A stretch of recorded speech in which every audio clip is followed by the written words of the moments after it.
الوحدة الثامنة: الصحة والنظافة والسلوك الشخصي للعاملين.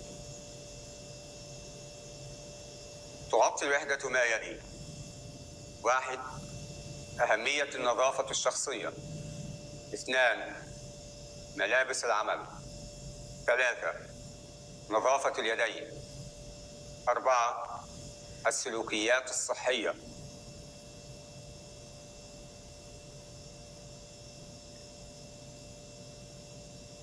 أهمية الصحة والنظافة والسلوك الشخصي للعاملين. حتى الأشخاص الأصحاء يحملون بكتيريا التسمم الغذائي على أجسادهم.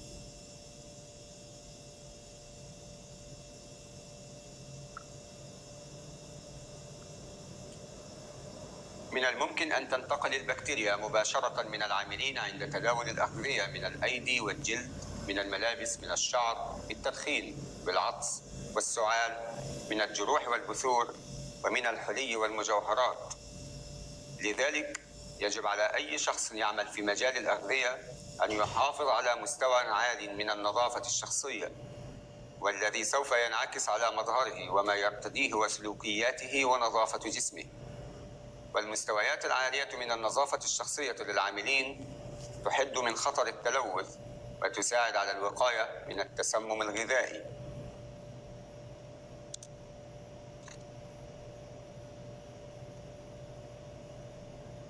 ابدأ من المنزل. تبدأ النظافة والصحة الشخصية في المنزل، وذلك بالاستحمام المتكرر وقص الأظافر بانتظام وعدم الذهاب إلى العمل وأنت ترتدي زي العمل الموحد لعدم تعريضه للتلوث.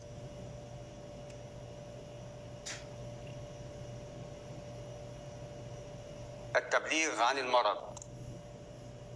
إذا كنت تعاني من أي إصابة أو مرض جلدي يجب أن تبلغ المشرف. وإذا كنت تعاني أيا من أعراض التسمم الغذائي وخاصة القيء والإسهال لا تذهب إلى العمل إلا بعد مراجعة الطبيب وإفادة المشرف.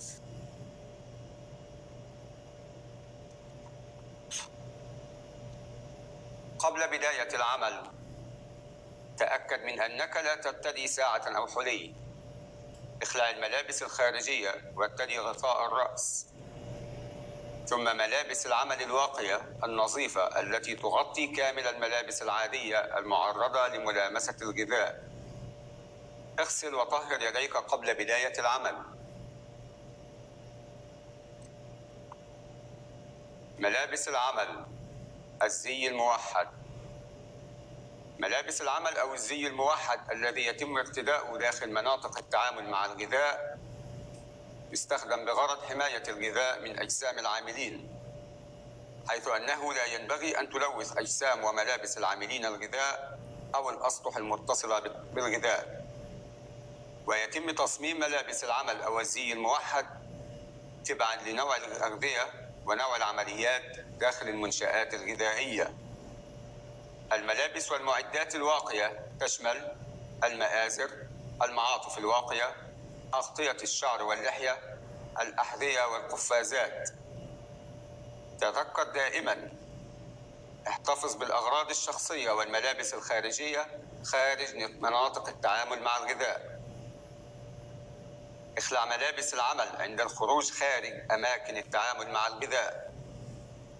ارتدي دائما ملابس نظيفة ومناسبة لمقاسك، وارتدي حذاء. لا تقوم بتغيير ملابسك داخل دورات المياه.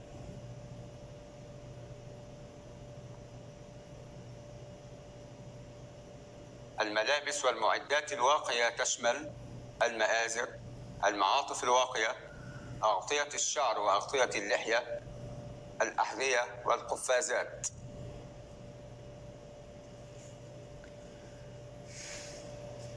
غسل الأيدي. لماذا؟ غسل الأيدي الجيد هو وسيلة فعالة لتقليل فرصة تلوث الغذاء بالبكتيريا. لكي تتمكن من غسل يديك بشكل صحيح يجب أن توفر المنشأة حوض مخصص لغسل الأيدي، مصدر مياه باردة وساخنة، صابون سائل، مناديل ورقية عالية الامتصاص.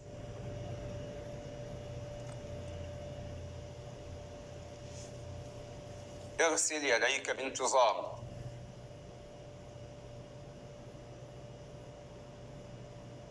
غسل الأيدي متى؟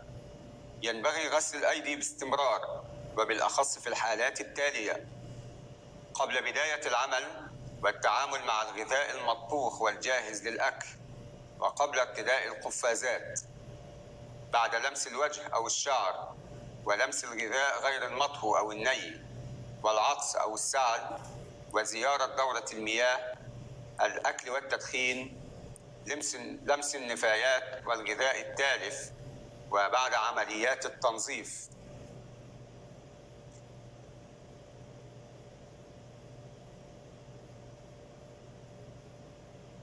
غسل الأيدي كيف؟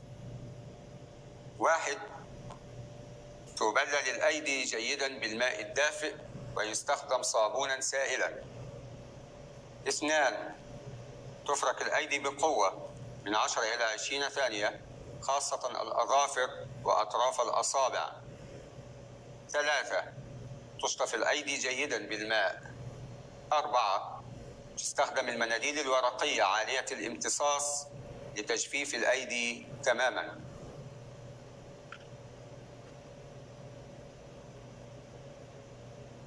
السلوكيات الصحية: البصق والعطس. عند البصق أو العطس أو السعال يمكن أن يتلوث الغذاء من اللعاب، لذلك لا ينبغي أبدا البصق أثناء التواجد في مناطق الغذاء. إذا كنت بحاجة إلى العطس أو السعال، تأكد من الابتعاد عن الغذاء وتغطية فمك ثم غسل اليدين. ماذا لو كنت لا تستطيع الابتعاد بسرعة؟ يجب أن تعطس في ذراعك وتغيير ملابس العمل، ويجب عدم استخدام الزي الخاص بك كما منشفة ورقية. الجروح والبثور. الجروح والبثور ينبغي أن تغطى دائما باستعمال الضمادة، اللاصق الطبي، العازلة للماء، أو غطاء الأصابع. ينبغي أن تكون الضمادة ملونة بغير لون الجسم والغذاء، ويفضل استخدام اللون الأزرق، ويفضل أن تكون مزودة بشريط للكشف عنها معدنيا، ويتم إبلاغ المشرف عند سقوطها في الغذاء لأخذ الإجراءات اللازمة. التدخين: يمنع منعا باتا التدخين في أي منطقة يتم فيها التعامل مع الغذاء: استلام، تخزين أو تحضير. فالرماد وأعقاب السجائر والدخان من الممكن أن تلوث الغذاء. عند التدخين يتم تمرير البكتيريا الضارة من الفم لتصل إلى الغذاء عبر الأيدي.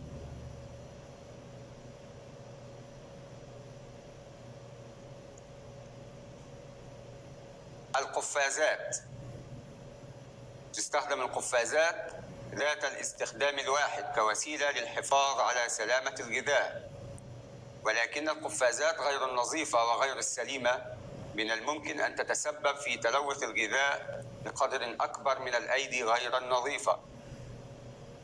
ينبغي تغيير القفازات بشكل دائم ومنتظم، وبعد التعامل مع النفايات وبعد كل استراحة، وبين التعامل مع الغذاء غير المطهو أو الني والغذاء المطبوخ أو الجاهز للأكل. لا تستعمل القفازات ذات الاستخدام الواحد الخاصة بالغذاء حين التعامل مع المال وأثناء عمليات التنظيف وأثناء التعامل مع مواد التغليف ومواد التنظيف.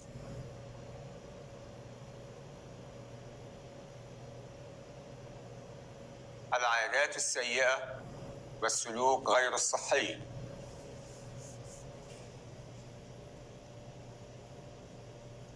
لا يجب أبداً لمس الأنف أو الأذن أثناء العمل مع المواد الغذائية، السعال أو العطس على المواد الغذائية، مضغ العلكة في المناطق الغذائية، الأكل في المناطق الغذائية، الشرب والتدخين في المناطق الغذائية، وضع المنتجات الغذائية في الخزانات الشخصية، وضع متعلقاتك الشخصية في المناطق الغذائية، غسل يديك في الأحواض المخصصة للغذاء أو المعدات، عدم ارتداء الحذاء المناسب.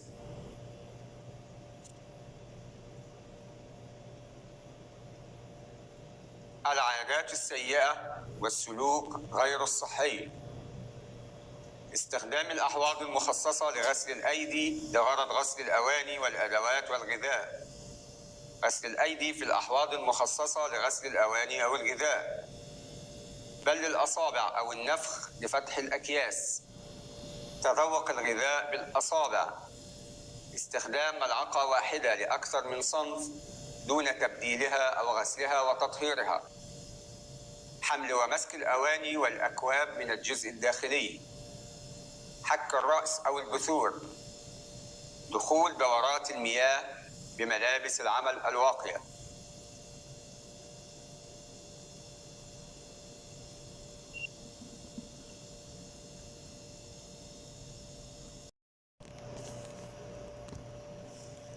الوحدة السابعة: مكافحة الآفات في منشآت الغذاء. تغطي الوحدة ما يلي: 1. أهمية مكافحة الآفات في منشآت الغذاء. 2. الآفات الغذائية الأكثر شيوعاً. 3. مكافحة الآفات في منشآت الغذاء.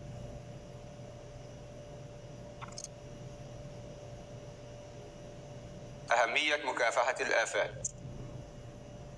مكافحة الآفات في منشآت الغذاء بالغة الأهمية، وذلك بسبب: الآفات تحمل البكتيريا الضارة والتي يمكن أن تلوث الغذاء وتسبب الأمراض.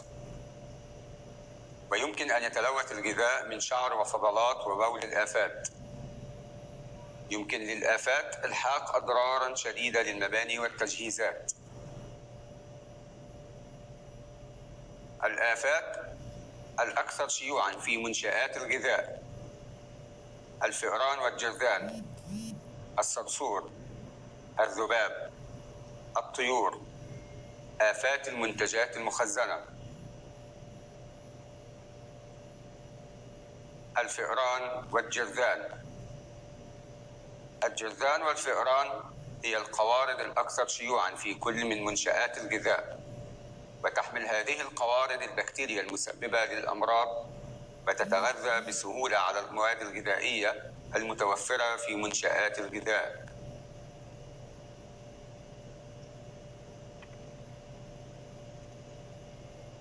الصرصور. الصرصور يحمل مجموعة متنوعة من مسببات الأمراض، وبسهولة يلوث الغذاء بفضلاته أو بأجسام الحشرات الميتة. والصرصور حشرة ليلية يتواجد في المنشآت دون أن يلاحظه أحد في البداية، ويمكن ملاحظة الأجسام الميتة للحشرة أو بيض الحشرة. الذباب. يهبط الذباب على الأرض وفضلات الحيوانات والغذاء المتعفن، وتحمل هذه الحشرات على شعر أجسامها الميكروبات الضارة. يطير الذباب وينتقل من غذاء إلى غذاء آخر ويصيبه بالتلوث العرضي. كما أن الذباب يقيء على الغذاء ليتمكن من تناوله وهضمه، وتضع هذه الحشرات بيضها داخل الغذاء.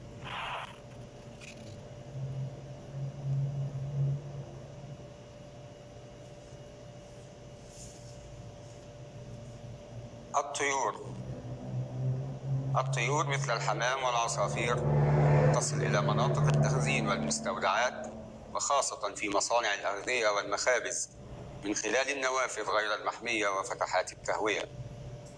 ويمكن أن تحمل الكثير من البكتيريا المسببة للأمراض مثل بكتيريا السالمونيلا، كما أنها تسبب أضراراً للمنشآت. آفات المنتجات المخزنة.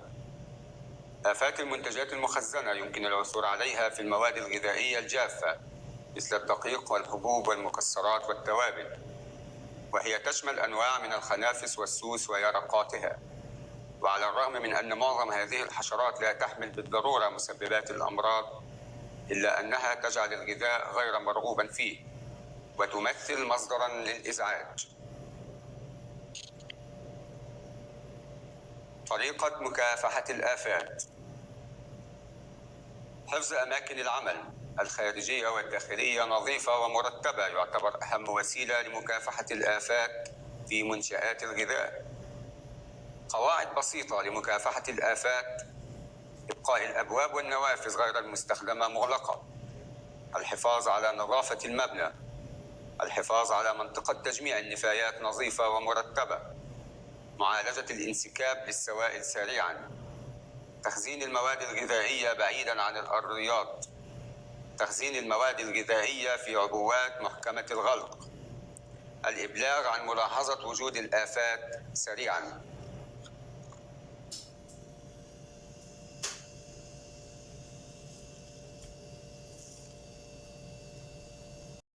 الوحدة السادسة: التنظيف والتطهير في منشآت الغذاء.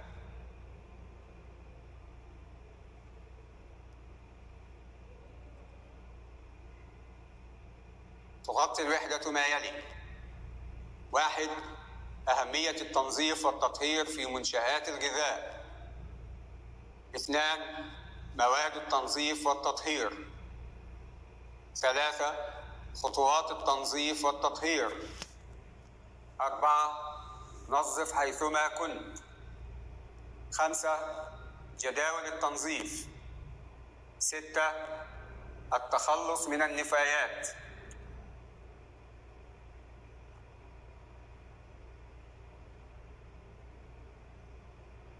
أهمية التنظيف والتطهير: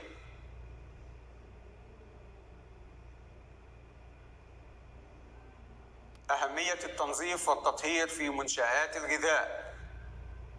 التنظيف هو عملية إزالة الفضلات والأوساخ والأتربة والدهون من على الأسطح والأدوات باستخدام الماء الساخن والمنظفات، وعملية التنظيف بمفردها لا تزيل كل البكتيريا. التطهير هو عملية قتل البكتيريا والفيروسات إلى الحد الآمن لسلامة الغذاء، وعملية التطهير تلي مباشرة عملية التنظيف. ويمثل التنظيف والتطهير في منشآت الغذاء أهمية لا غنى عنها، حيث يحد من حدوث التسمم الغذائي، حيث يعمل التنظيف والتطهير على إزالة البكتيريا الضارة من على الأسطح والأدوات، ويساعد في الحد من خطورة التلوث العرضي. يزيل المواد الفيزيائية التي ربما تلوث المواد الغذائية أو تجذب الآفات إلى منشآت الغذاء. التنظيف والتطهير الجيد يعمل على الحد من التسمم الغذائي، الحصول على بيئة عمل صحية، الحصول على رضا العملاء، عدم توفير مقومات الحياة للآفات، المحافظة وحماية المعدات والمنشأة، زيادة الأرباح، تقليل فرصة المساءلة القانونية والغرامات، والتوافق مع الأنظمة.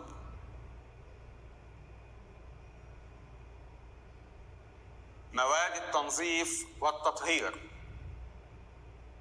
المنظفات هي المواد التي تستخدم لإزالة الأوساخ وإذابة الدهون، ولكنها لا تقتل البكتيريا. المطهرات هي المواد التي تستخدم لتقليل الكائنات الحية الدقيقة لمستوى آمن، أو استخدام الماء الساخن جدا عند درجة حرارة 82 درجة مئوية. المطهرات ذات الرائحة هي التي تستخدم في دورات المياه. المنظفات المطهرة sanitizers هي المواد التي تستخدم للتنظيف والتطهير في نفس الوقت. مطهرات الأنسجة الحية تستخدم لتطهير الأنسجة الجلد لتقليل احتمال الإصابة بالعدوى.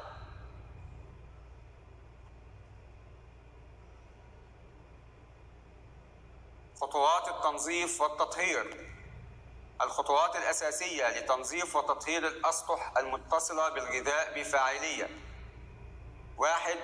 التنظيف الأولي، إزالة بقايا وفضلات المواد الغذائية والأتربة والدهون بالنقع أو القشط أو الكنس. 2. التنظيف الأساسي، الغسل والدعك باستخدام الماء الساخن والمنظفات. 3. الشطف الأولي، الشطف بالماء الساخن. 4. التطهير باستخدام المطهرات الكيميائية أو الماء الساخن أو البخار. 5. الشطف النهائي. الشطف بالماء، هذه الخطوة يمكن استبعادها في حالة استخدام الماء الساخن أو البخار في التطهير، أو تم استخدام مطهرات كيميائية مصنعة للاستخدام بدون شطف. 6. التجفيف. السماح بالتجفيف بالهواء الطبيعي أو باستخدام المناديل الورقية عالية الامتصاص.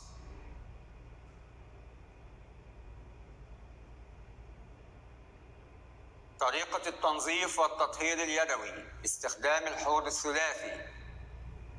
1. النقع أو الدعك أو الشطف قبل التنظيف في الحوض الثلاثي لتفكيك وإزالة بقايا الغذاء والقاذورات والشحوم. 2. الغسل والدعك في الحوض الأول باستخدام الماء الساخن بدرجة حرارة 43 درجة مئوية والمنظفات الصناعية لإزالة القاذورات السطحية وبقايا الغذاء والشحوم. 3. الشطف بالغمر أو باستخدام الرش بالماء في الحوض الثاني بدرجة حرارة الماء المستخدم التي لا تقل عن 43 درجة مئوية لإزالة القاذورات المذابة وبقايا المنظفات. 4. التطهير بالغمر في الحوض الثالث في الماء الساخن درجة حرارة 75 درجة مئوية لمدة 30 ثانية، أو الماء الساخن لدرجة حرارة 82 درجة مئوية لمدة 10 ثواني، أو باستخدام المطهرات الكيميائية طبقاً لتعليمات الجهة المصنعة لها. 5. التجفيف للأدوات باستخدام الهواء قبل تخزينها أو استخدامها بوضعها مقلوبة على سطح نظيف ومطهر مسبقاً، أو باستخدام المناديل الورقية عالية الامتصاص. تخزين الأدوات المغسولة والمطهرة في أماكن نظيفة وغير معرضة للتلوث لحين الاستخدام.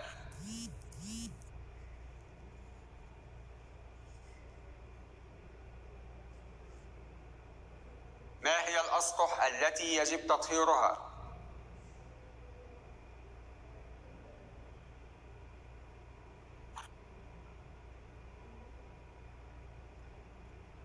تتضمن الأسطح الملامسة للغذاء أسطح تحضير الغذاء مثل ألواح التقطيع والأطباق والحاويات والأواني والسكاكين وآلات التقطيع، يجب تنظيفها وتطهيرها بعد كل استخدام.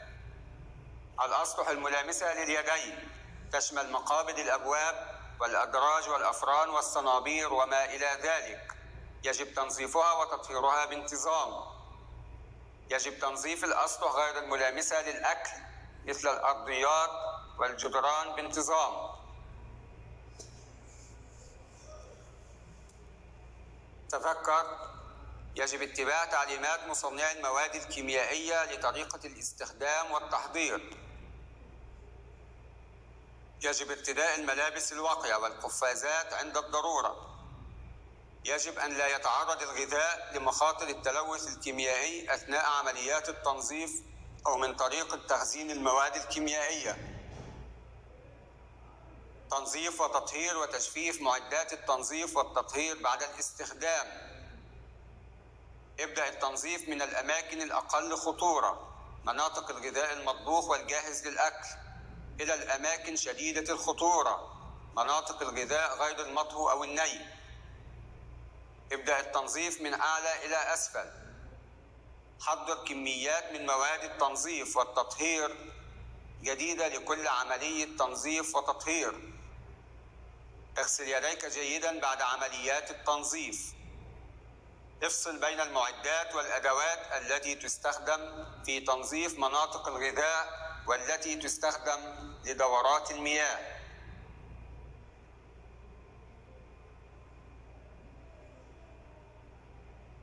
نظف حيثما كنت، وهو ما يعني تنظيف الأشياء في أقرب وقت ممكن وأثناء القيام بالمهام، وخاصة عند العمل في مناطق التحضير والطهي. لذلك لن يكون هناك الكثير من أعمال التنظيف بعد الانتهاء من المهام، كما أنها تعني حافظ على نظافة منطقة العمل طول الوقت.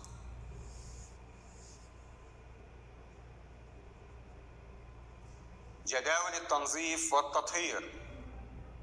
جداول التنظيف هي طريقة بسيطة وفعالة لإيضاح أن كل المعدات والمناطق داخل المنشأة تنظف بشكل منتظم، وهي عبارة عن مجموعة من التعليمات تشرح كل ما يلزم أن يتم فعله للحفاظ على منشآت الغذاء نظيفة، حيث أن هناك بعض المعدات والمناطق يلزم تنظيفها في فترات متقاربة.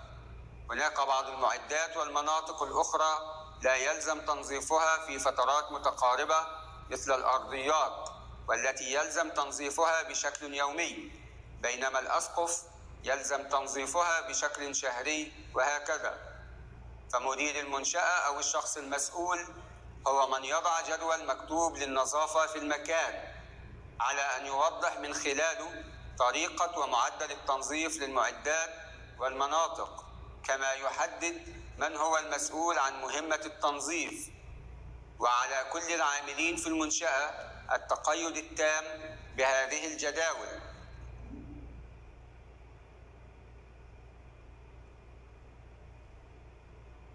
التخلص من النفايات. تمثل النفايات وبقايا الغذاء مصدراً للتلوث وجذب الآفات داخل منشأة الغذاء، لذلك يجب التخلص منها بشكل منتظم وبطريقة سليمة، وعلى ضمان التحكم الجيد في النفايات والفضلات وبقايا الغذاء يجب مراعاة التالي: يتم تجميع النفايات في أكياس بلاستيكية داخل أوعية محكمة الغلق تفتح باستخدام القدم للحماية من التلوث ومن الحشرات الطائرة. أوعية النفايات ينبغي أن تظل دائما في حالة جيدة ونظيفة لضمان عدم نمو الميكروبات الضارة وعدم جذب الآفات. ينبغي منع تراكم النفايات لفترات طويلة داخل مناطق التعامل مع الغذاء، ويتم التخلص من النفايات أولاً بأول. ينبغي تزويد مناطق التعامل مع الغذاء بالعدد الكافي من أوعية النفايات التي تتلائم بسهولة مع الكمية العادية للنفايات لهذه المناطق. ينبغي توفير الاهتمام والحرص أثناء عملية نقل النفايات حتى لا تؤدي إلى تلوث مناطق الغذاء. ينبغي الإبقاء على مناطق التجميع الخارجية للنفايات بحالة جيدة ونظيفة، وينبغي أن يتم تحديد أماكن تجميع النفايات في أبعد مكان ممكن عن مناطق التعامل مع الغذاء.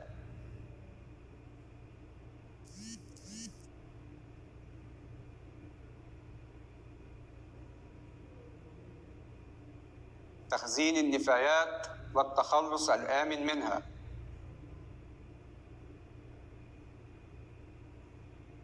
ينبغي منع تراكم النفايات لفترات طويلة داخل مناطق التعامل مع الغذاء، كما ينبغي الإبقاء على مناطق التجميع الخارجية للنفايات بحالة جيدة ونظيفة. نظام الصرف. الصرف الصحي. ينبغي أن تكون أنظمة الصرف الموجودة داخل مناطق التعامل مع الغذاء مزودة بميل خفيف يسمح بسهولة التخلص من الفضلات السائلة، ويكون اتجاه التدفق من المناطق النظيفة للأماكن غير النظيفة لتأكيد عدم وصول الحشرات ومنع أي تسرب لماء الصرف لمناطق التعامل مع الغذاء. جميع تقاطعات الصرف المكشوفة ينبغي تزويدها بأغطية محكمة.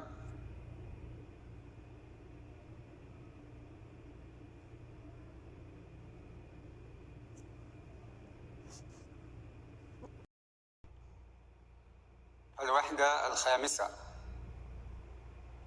مباني ومعدات منشآت الغذاء. تغطي الوحدة ما يلي: 1. تصميم المباني. 2. تركيبات المباني. 3. الأدوات والمعدات.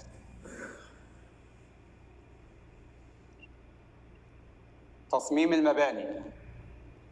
مباني منشآت الغذاء: ينبغي أن تشيد وتصمم مباني الغذاء بحيث تكون مناسبة للنشاط الذي يتم بداخلها، توفر مساحات كافية لإنتاج الغذاء وللمرافق وللمعدات المساعدة الأخرى، تقلل من احتمال تلوث الأغذية، تسهل عمليات التنظيف، التطهير والصيانة، تمنع دخول وانتشار الآفات، تمنع دخول الغبار والأوساخ والأبخرة والدخان أو غيرها من الملوثات، توفر بيئة آمنة للعاملين والعملاء، مصادر مياه صالحة للشرب، وطرق صرف صحية.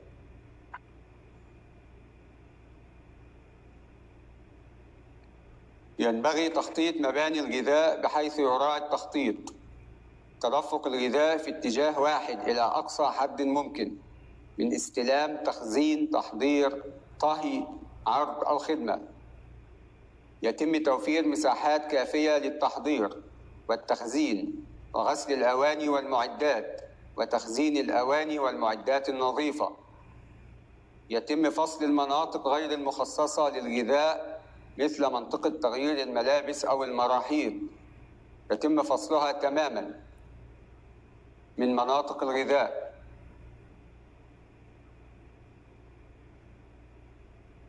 تركيبات المباني: التركيبات: الأرضيات: تكون الأرضيات من مواد غير منفذة للماء وغير ماصة، سهلة التنظيف والغسل، ومن مواد لا تتأثر بالمنظفات الصناعية، وتكون ذات سطح مستوي خال من التشقق والحفر، وتصمم بميل خفيف تجاه فتحات الصرف. الجدران: تكون الجدران مدهونة بطلاء مناسب أو ما مثله من حيث الجودة أو المظهر، فاتح اللون ويفضل الأبيض، وأن تكون ملساء سهلة التنظيف، وتكسى جدران وأرضيات أماكن التحضير والطهي والغسل واستلام المواد الأولية، والأماكن التي تتصاعد منها أبخرة أو زيوت متطايرة، بالبلاط القشاني أو السيراميك ذو لون فاتح إلى السقف. الأسقف: تدهن الأسقف بطلاء زيتي مناسب فاتح اللون، أملس، سهل التنظيف، يحول دون تراكم الملوثات والقاذورات، ويقلل من تكاثف الأبخرة ونمو البكتيريا والفطريات. يمنع منعاً باتا استخدام الأسقف الخشبية في مناطق الطهي والتحضير والغسل والمستودعات. تكون الزوايا بين الجدران وكل من الأرضيات والأسقف غير حادة، يفضل أن يكون بها استدارة أو ميل بزاوية 45 درجة ليسهل تنظيفها وتطهيرها ولمنع تراكم الملوثات. الأبواب: تكون الأبواب من الألمنيوم والزجاج بحيث تكون غير منفذة للماء وغير ماصة، وذات أسطح ملساء سهلة التنظيف والتطهير عند الضرورة على أن تغلق ذاتياً بإحكام. النوافذ: تكون من الألمنيوم والزجاج أو من أي معدن آخر غير قابل للصدأ، على أن تزود بسلك شبكي ضيق لمنع دخول الحشرات والقوارض ويسهل تنظيفها.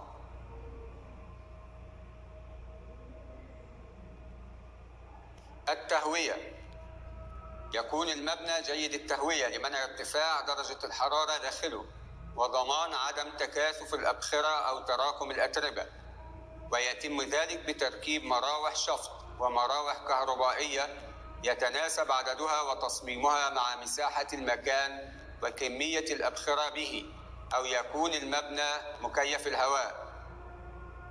الإضاءة: تكون الإضاءة جيدة طبيعية أو صناعية في جميع مرافق المبنى، مع ضرورة تركيب وحدات إضاءة احتياطية تعمل في حالة انقطاع التيار الكهربائي.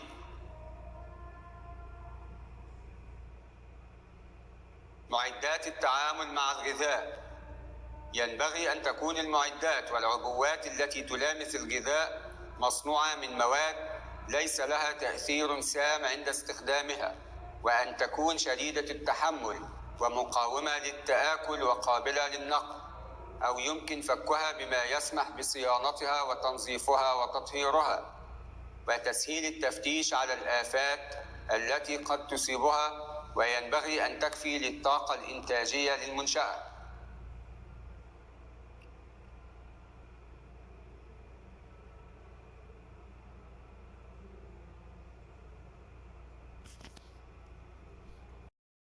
التعامل الآمن مع الغذاء.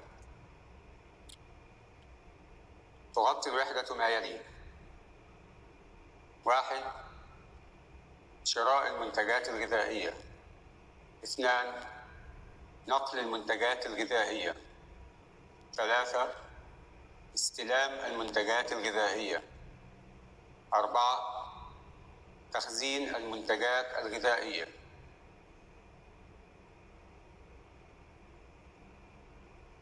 شراء المنتجات الغذائية. الشراء: 1. اختيار المنتجات السليمة الآمنة. 2. الشراء من مورد حسن السمعة. نقل المنتجات الغذائية. نقل المواد الغذائية المبردة في درجة حرارة أقل من 5 درجات مئوية. نقل المواد الغذائية المجمدة في درجة حرارة لا تزيد عن -18 درجة مئوي. التأكد من عدم وجود تلوث عرضي لفصل الغذاء عالي الخطورة عن الغذاء غير المطهو أو الني.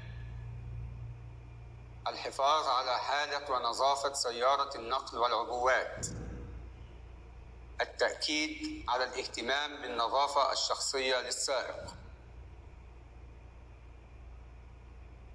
استلام المنتجات الغذائية.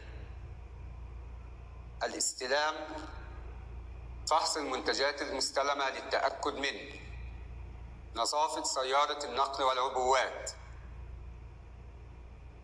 عدم وجود أي دليل على الآفات والمواد الغريبة، درجة حرارة الأغذية سليمة، جودة الأغذية، اللون، الرائحة، المظهر، تاريخ الصلاحية. التخزين الجاف. التخزين الجاف: الحفاظ على المستودع الجاف نظيف، منظم، جاف، خالي من الآفات وجيد الإضاءة والتهوية. عدم التخزين على الأرض مباشرة. يتم التخزين على أرفف بارتفاع من 15 إلى 25 سنتيمتر وبعيد عن الحائط وفي عبوات غذائية محكمة الغلق. تخزين الكيماويات في مخزن منفصل. درجة حرارة المستودع لا تزيد عن 25 درجة مئوية. الحفاظ على دوران المخزون. الفحص الدوري لتاريخ الصلاحية واستخدام المنتجات الأقدم. فصل المواد المرتجعة والمنتهية الصلاحية لمنع حدوث الاستخدام عن طريق الخطأ. التخزين البارد والتخزين المجمد. درجة الحرارة السليمة للتخزين البارد من 0 إلى 4 درجات مئوية، وللتخزين المجمد من -18 إلى -22 درجة مئوية. الفصل بين الغذاء عالي الخطورة والغذاء غير المطهو أو الني. استخدام العبوات الصالحة للاستخدام الغذائي فقط. الحفاظ على دوران المخزون السليم. الحفاظ على النظافة المستمرة. ينبغي وضع تاريخ التحضير على الأصناف المخزنة مع الحفاظ على تخزينها مغطاة دائما. قواعد التخزين: ينبغي وضع تاريخ إعادة التعبئة وتاريخ الصلاحية على المنتجات التي يتم تفريغها من عبواتها الأصلية لتمكين صرف واستخدام الوارد أولاً من نفس الصنف، وتطبيق قاعدة ما يدخل أولاً يخرج أولاً FIFO. ينبغي أن تخزن المواد الغذائية وفق شروط المصنع لها للحفاظ على سلامتها وجودتها.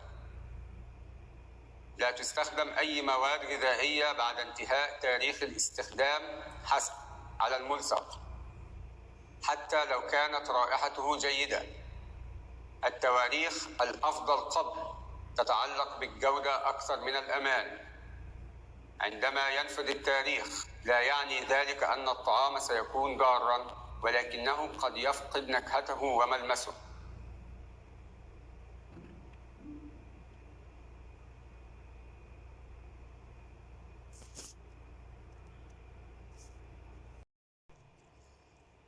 تغطي الوحدة ما يلي: 1. تلوث الغذاء الحيوي. 2. الوقاية من التسمم الغذائي. 3. تلوث المواد الكيميائية. 4. تلوث الغذاء المادي الفيزيائي.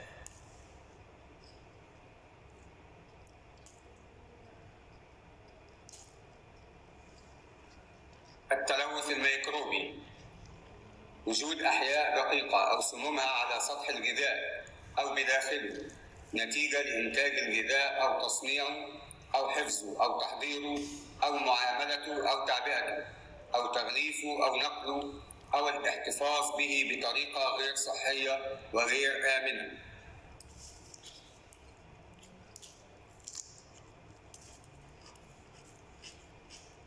التلوث عندما لا يتم التحكم في خطر ضار فيزيائي أو كيميائي أو بيولوجي وينتهي به المطاف في الغذاء مباشر. التلوث العرضي عندما يتم نقل البكتيريا من مكان إلى آخر من قبل شخص أو شيء غير مباشر.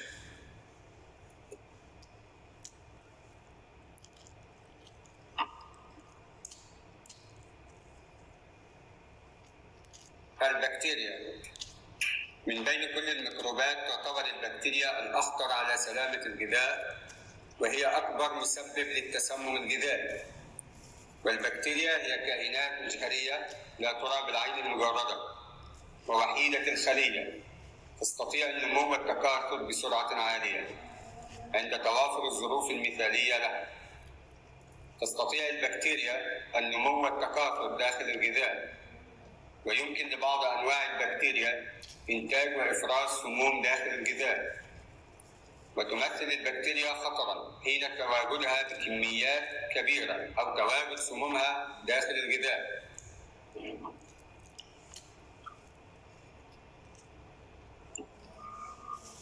معظم أنواع البكتيريا غير ضارة، فبعضها مفيد وتستخدم في الصناعات الغذائية مثل تصنيع الألبان والأجبان، وبعضها ضروري للإنسان كالموجودة داخل الأمعاء والتي تساعد في عمليات الهضم، والقليل منها ضار حيث تسبب فساد الغذاء أو التسمم الغذائي أو الأمراض المزمنة المنقولة بالغذاء.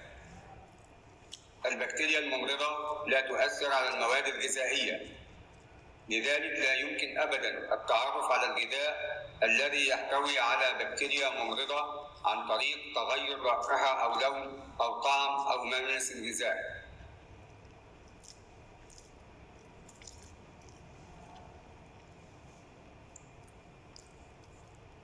البكتيريا: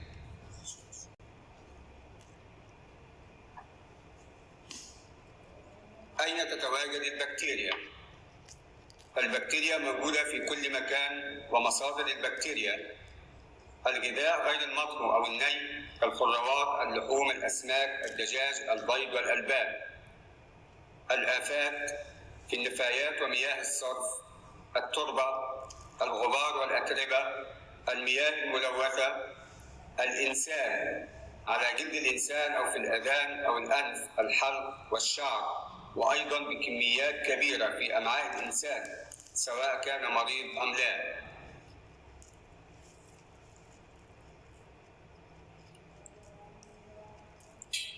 ما هي الظروف الملائمة لنمو البكتيريا؟ الظروف الملائمة لنمو البكتيريا: العديد من بكتيريا التسمم الغذائي، البكتيريا الممرضة، تنمو وتتكاثر إلى أعداد كبيرة في المواد الغذائية قبل أن تسبب المرض. والمتطلبات الرئيسية الأربعة لنمو البكتيريا هي المواد الغذائية والرطوبة والدفء والوقت. عند توافر الظروف الملائمة لنمو البكتيريا من الممكن أن تنقسم الخلية الواحدة وتتكاثر حتى تصبح ملايين الخلايا في غضون ساعات قليلة فقط.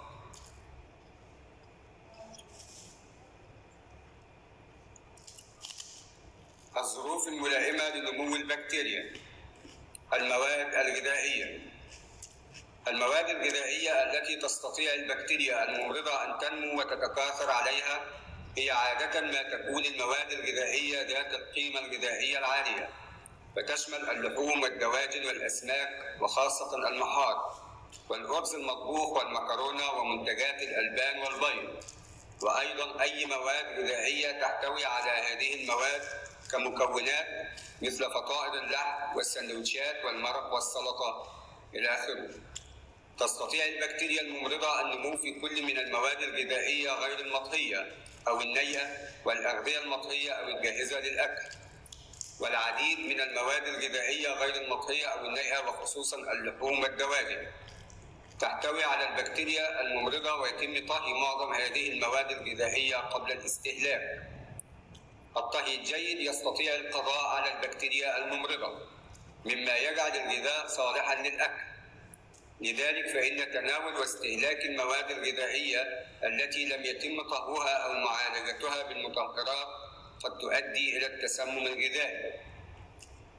أهم أنواع الغذاء المسبب للتسمم الغذائي: منتجات الألبان مثل الحليب غير المبستر والجبن، المواد الغذائية التي تحتوي على البيض غير المطهو أو النيء مثل المايونيز وبعض الحلويات، المأكولات البحرية غير المطهوة مثل المحار وبلح البحر.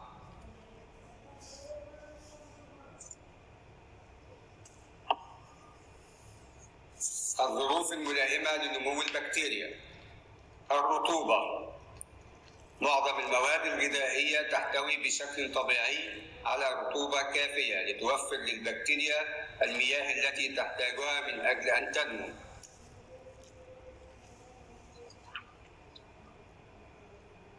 الظروف الملائمة لنمو البكتيريا. الدفء.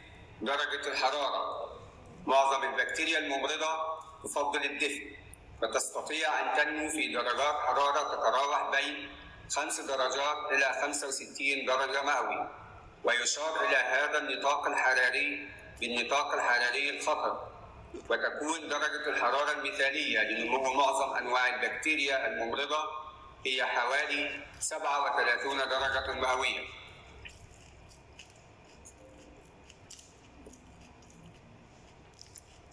الظروف الملائمة لنمو البكتيريا.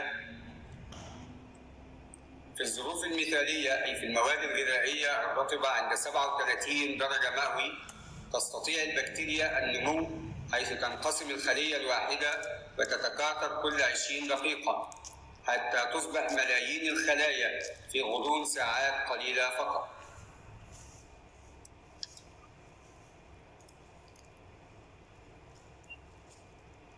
تأثير درجة الحرارة على بكتيريا التسمم الغذائي.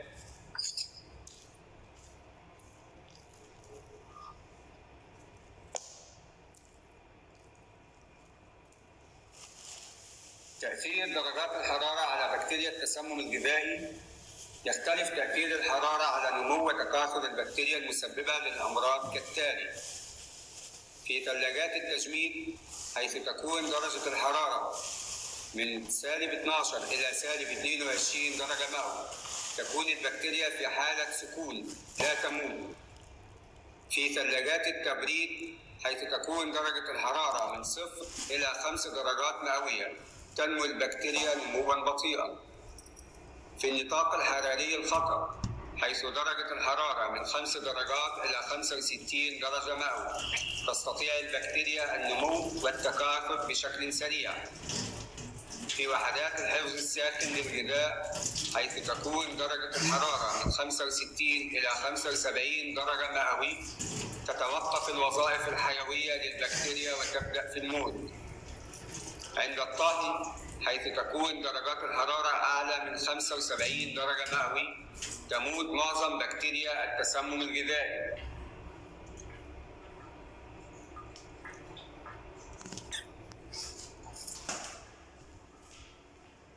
الأبواغ spores. تتمتع بعض أنواع البكتيريا بقدرتها على التحول إلى أبواغ spore عند تعرضها إلى ظروف غير ملائمة مثل حرارة الطهي العالية أو ظروف أخرى مثل التجفيف أو التطهير. الأبواغ هي شكل من أشكال البكتيريا مع طبقة حامية أو قشرة. تستطيع أن تعيش لسنين طويلة، لا تحتاج لأي غذاء أو رطوبة لنموها. بعضها يتحمل درجة الغليان حتى 5 ساعات. عند عودة ظروف النمو المناسبة تبرعم الأبواغ من جديد.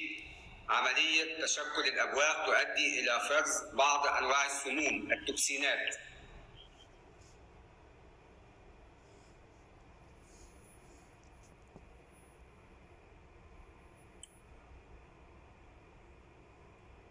الغذاء عالي الخطورة.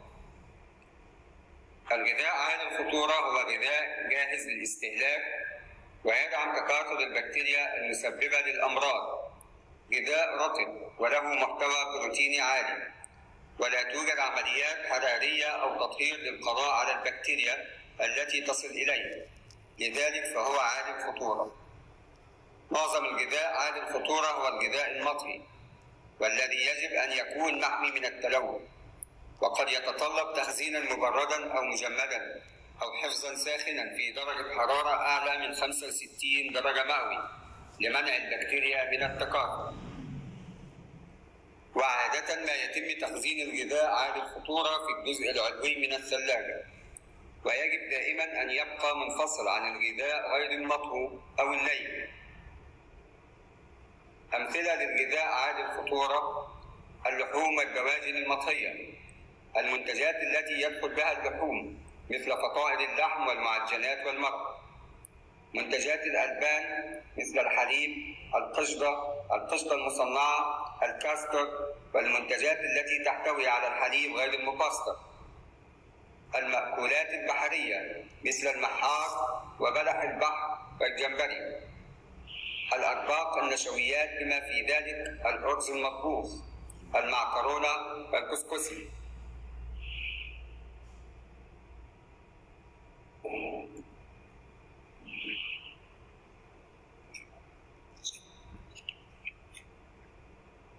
بكتيريا السالمونيلا. بكتيريا السالمونيلا أهم الأغذية الحاملة لها اللحوم، الدواجن، البيض ومنتجات الألبان. فترة الحضانة من 12 إلى 36 ساعة. بكتيريا كوليستريديوم بيرفرينجنز. أهم الأغذية الحاملة اللحوم، الدواجن، حساء اللحوم. فترة الحضانة من 10 إلى 12 ساعة. بكتيريا باسيلاس سيريوس. أهم الأغذية الحاملة الكاستر والبودينج، منتجات الغذاء، الحبوب، الأرز المطهي بأنواعه. فترة الحضانة من ساعة حتى 5 ساعات. بكتيريا ستافيلوكوكس أوريوس. أهم الأغذية الحاملة اللحوم والدواجن المطهية ومنتجاتها، الجبن والحليب السائل والجاف، السلطات المحتوية على البطاطس والبيض والجمبري وحساء اللحوم. فترة الحضانة من ساعة حتى 6 ساعات. بكتيريا كوليستريديوم بوتولينيوم. أهم الأغذية الحاملة أغذية قليلة الحموضة لم يتم تعريبها بطريقة سليمة، الأسماك المعبأة بطريقة تفريغ الهواء والمدخنة، الأغذية المخمرة. فترة الحضانة من 12 إلى 36 ساعة.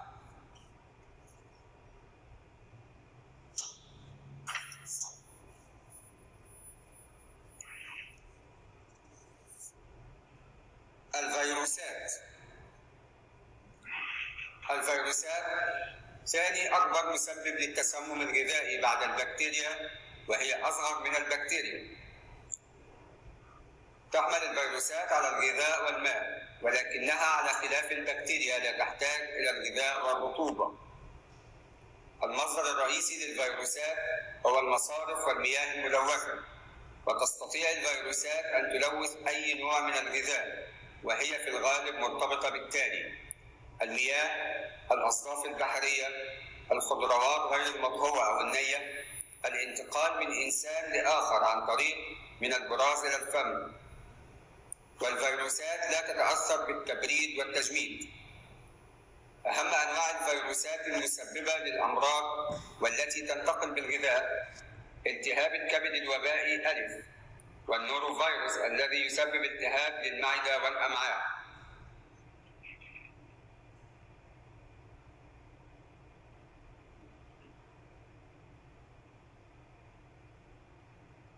الفطريات العفن. تعتبر الفطريات من المسببات الرئيسية لفساد وتلف المواد الغذائية، كما أن هناك بعض أنواع الفطريات تفرز سموم فطرية مثل الأفلاتوكسين. وتستطيع الفطريات النمو في الغذاء المنخفض الرطوبة والحرارة والغذاء العالي الحمضية. تفضل الفطريات درجات الحرارة العادية،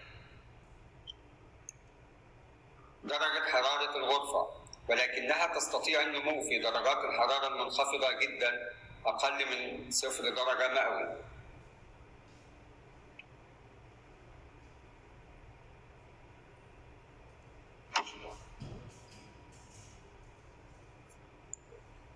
الوقاية من التسمم الغذائي.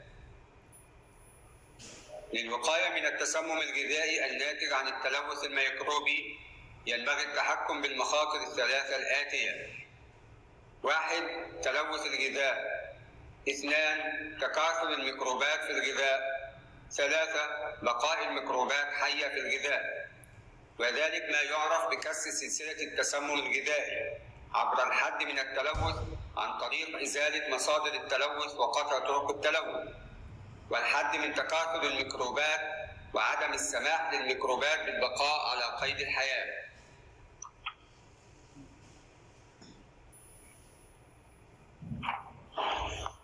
حماية الغذاء من التلوث الميكروبي. شراء المواد الغذائية من الموردين المعتمدين وذوي السمعة الطيبة. التأكد من نظافة وحالة سيارات التسليم والسائل. فحص الغذاء عند الاستلام للتأكد من النضارة واللون والرائحة وعدم تلوث العضوات وعدم وجود حشرات. الفصل الكامل بين الغذاء غير المطهو أو الني والغذاء عالي الخطورة في كل مراحل التخزين والتحضير والعرض والتوزيع. وعدم استخدام نفس المعدات والأدوات والأسطح للتعامل مع الغذاء عالي الخطورة والغذاء غير المطهو أو الني. التقليل من ملامسة المواد الغذائية والمعدات والأدوات والأسطح قدر الإمكان. الحرص على تغطية المواد الغذائية طوال الوقت. الحرص على منع دخول الآفات إلى أماكن ومناطق التعامل مع الغذاء. عدم استخدام الأدوات والأواني غير السليمة، والغسل والتطهير الجيد للأواني والأدوات المستخدمة. تطبيق قواعد النظافة الشخصية للعاملين. الحرص على التخلص من النفايات أولاً بأول.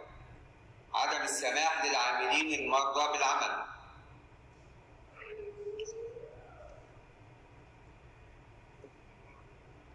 منع الميكروبات من التكاثر. تخزين الغذاء مباشرة بعد استلامه. الاحتفاظ بالغذاء عالي الخطورة خارج نطاق الحرارة الخطر.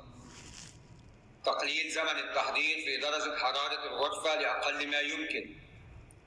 استخدام وسائل تعبئة وتغليف فعالة مثل التغليف بطريقة سحب الهواء. حفظ الغذاء الجاف من الرطوبة. التقديم فور الطهي. القضاء على الميكروبات. التأكد من وصول درجة حرارة الطهي داخل الغذاء إلى 75 درجة مئوية. غسل وتطهير الخضروات والفاكهة. استخدام طرق المعالجة الحرارية مثل البسترة أو المعالجة بالحرارة العالية.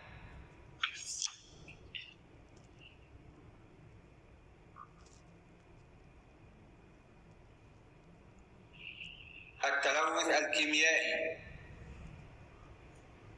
قد يحدث التسمم الكيميائي نتيجة لتلوث الغذاء بالمواد الكيميائية، بحيث تصل إلى تركيزات عالية تصبح عندها سبباً في حدوث التسمم الغذائي الكيميائي أو الأمراض المزمنة الخطيرة على المدى البعيد كبعض أمراض السرطان والدم، ونتيجة لتغير العادات الغذائية كثيراً وظهور طرق جديدة لإنتاج الأغذية السريعة وبكميات كبيرة، وقد أدى ذلك إلى الاعتماد الكبير على المواد الكيميائية المستخدمة في إنتاج وصناعة الغذاء، مثل مكسبات الطعم والرائحة والمواد الحافظة، وزيادة الكيماويات المستخدمة كمواد مساعدة في عمليات التنظيف والتطهير ومكافحة الآفات مثل المنظفات والمبيدات.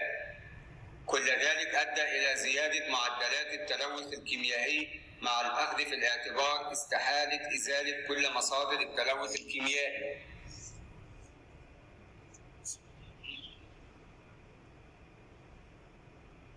منع التلوث الكيميائي.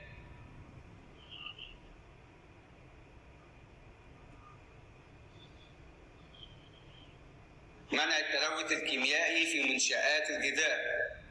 تخزين المواد الكيميائية، معالجة المواد الكيميائية، تعليمات الشركة المصنعة، المواد الكيميائية لمكافحة الآفات.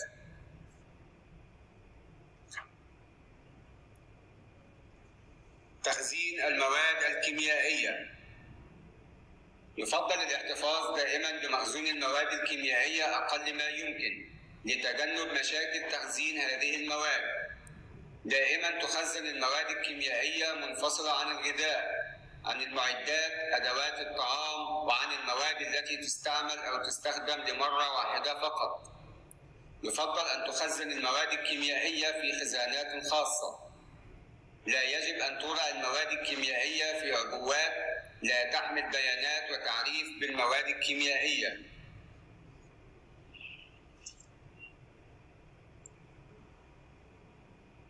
تداول المواد الكيميائية. يتم التعامل مع المواد الكيميائية بمنتهى الحرص والعناية، ولا يتم استخدام عبوات المواد الكيميائية كعبوات المنظفات القديمة للمواد الغذائية، ولا يتم استخدام عبوات المواد الغذائية القديمة للمواد الكيميائية وخاصة المنظفات. لا ينبغي استخدام زجاجات وعبوات المياه القديمة مع العصائر الحمضية كعصير البرتقال والليمون، حيث أن هذه العبوات مصنعة خصيصا للاستخدام فقط مع الماء. لا ينبغي استخدام أوراق الجرائد والمجلات في تغطية الغذاء بسبب تسرب عنصر الرصاص من الأحبار إلى المواد الغذائية.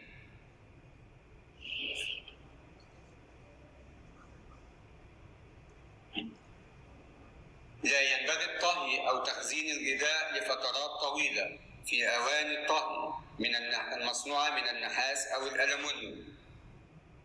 لا ينبغي استخدام أكياس النفايات البلاستيكية الملونة أو العبوات البلاستيكية الخاصة بالنفايات أو أغراض غير غذائية في تخزين المواد الغذائية، ويستخدم فقط أكياس وعبوات صالحة للاستخدام الغذائي وتحتوي على علامة الاستخدام الغذائي.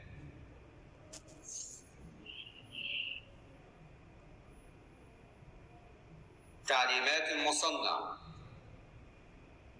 ينبغي التقيد التام بتعليمات المصنع للمواد الكيميائية كالمنظفات والمطهرات والمضافات الغذائية، والتي توضح طريقة الاستخدام والتركيزات الآمنة ووقت التلامس. يجب الاحتفاظ دائما بنشرة التركيب والاستخدام.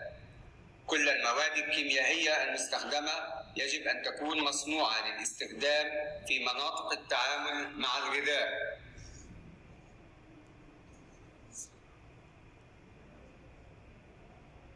المواد الكيميائية الخاصة بمكافحة الآفات.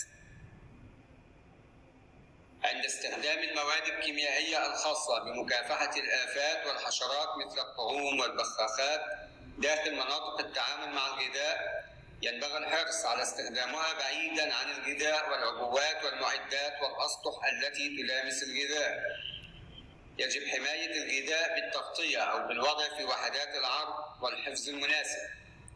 يجب التخلص فوراً من الغذاء في حالة تلوثه بالمواد الكيميائية الخاصة بمكافحة الآفات. الغسل والشطف الجيد لكل الأسطح المكشوفة بعد إجراء عمليات المكافحة وقبل الاستخدام مع الغذاء. يجب أن تتم عملية مكافحة الآفات بواسطة أفراد مدربين، ويفضل أن تتم عمليات المكافحة عندما تكون المنشأة مغلقة.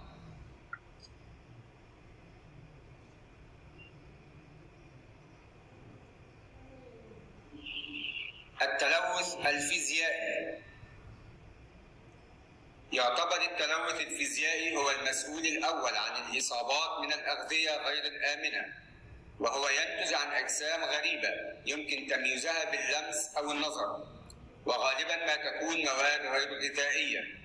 وفي أحيان كثيراً يصاحب هذا التلوث الفيزيائي الملموس تلوثاً آخر غير ملموس، قد يكون تلوث ميكروبي أو تلوث كيميائي.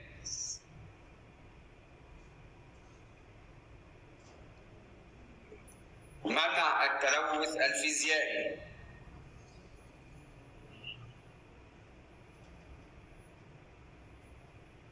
منع التلوث الفيزيائي. التلوث الفيزيائي من العاملين ينتج من إمكانية تساقط شعر وأظافر العاملين أو المتعلقات الشخصية لهم، مثل المجوهرات والحلي، أصغار الملابس، أغطية الأقلام، أو حتى ضمادات الجروح. للتحكم في التلوث الفيزيائي من العاملين يجب ارتداء مهمات الوقاية للرأس والجسم، وعدم ارتداء المجوهرات والساعات أثناء التعامل مع الغذاء، وحفظ هذه المتعلقات الشخصية في خزانات خاصة بعيداً عن أماكن العمل، واستخدام ضمادات ملونة للجروح يفضل اللون الأزرق لتمييزها بسهولة حالة سقوطها في الغذاء. يمكن للأجزاء غير المرغوب فيها من المواد الغذائية الأولية أن تبقى أو تصل للمواد الغذائية بعد مرحلة الإعداد، بما في ذلك قشر البيض والعظام والحصى. للتحكم في التلوث الفيزيائي من المواد الغذائية الأولية يجب غسل جميع الفواكه والخضروات قبل الإعداد، والعناية والحرص عند الإعداد لمكونات لإزالة المخاطر المادية. المباني، الجدران، الأسقف والأرضيات ذات الحالة الفنية السيئة لا تساعد على أداء عمليات تنظيف فعال، مما يعمل على تراكم الأتربة والقاذورات، وقد ينتج عنها تساقط للدهان وللأتربة وللأجزاء المعدنية داخل الغذاء. للتحكم في التلوث الفيزيائي من المباني والمنشآت يجب توفير الصيانة الدورية المناسبة التي تسمح بأن تكون دائما حالة المباني جيدة ومناسبة لعمليات تنظيف فعالة، واتباع مبدأ نظف حيثما كنت للحيلولة دون تراكم الأتربة والقاذورات. معظم المواد الغذائية يتم تسليمها في أنواع مختلفة من مواد التعبئة والتغليف أو الحاويات، وفي حالة تلف مواد التعبئة والتغليف أو عدم إزالتها تماماً فإنها قد تصبح مصدراً للتلوث الفيزيائي. ومن الأمثلة على ذلك الورق والكرتون والبلاستيك والزجاج، كما أن العبوات المعدنية المفتوحة قد تمثل مصدراً للتلوث الفيزيائي من القطع المعدنية، بجانب أنها تمثل مصدراً للتلوث الكيميائي. للتحكم في التلوث الفيزيائي من مواد التعبئة والتغليف يجب إزالة تغليف المواد الغذائية بعيداً عن مجال إعداد الغذاء والتخلص من العبوة مباشرة، وإعادة تعبئة المادة الغذائية في عبوة محكمة الغلق وصالحة للاستخدام الغذائي. المعدات والأدوات والأجهزة ذات الحالة السيئة المستخدمة داخل مناطق التعامل مع الغذاء قد تكون مصدراً للتلوث الفيزيائي بقطع من الزجاج والمعادن، الخشب، البلاستيك والمسامير. للتحكم في التلوث الفيزيائي من المعدات والأدوات يجب تنظيف وصيانة المعدات بشكل دوري للتأكد من حالتها الفنية. معدات وأدوات النظافة ذات الحالة السيئة لا تؤدي وظيفة التنظيف بشكل فعال، كما أنها تكون مصدراً للتلوث الكيميائي والميكروبي بجانب الفيزيائي. للتحكم في التلوث الفيزيائي من معدات وأدوات النظافة يجب استخدام معدات وأدوات تنظيف في حالة جيدة، ومنع استخدام أسلاك الألمنيوم وقطع القماش في التنظيف.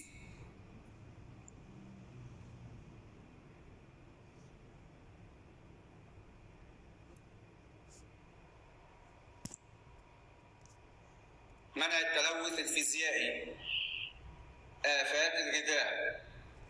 آفات الغذاء لا تنقل فقط الأمراض التلوث الميكروبي، ولكنها أيضا يمكن أن تلوث الغذاء فيزيائيا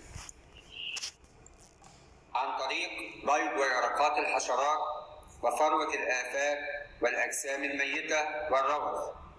للتحكم في التلوث الفيزيائي من الآفات يجب منع تواجد الآفات بتوفير طرق المكافحة المناسبة، والاهتمام بالنظافة العامة للمنشأة، وعدم تخزين المواد الغذائية على الأرض مباشرة، وتخزين المواد الغذائية في عبوات مخصصة للغذاء ومحكمة الغلق. كما يجب وضع النفايات في أوعية خاصة محكمة الغلق يتم تفريغها وتنظيفها باستمرار.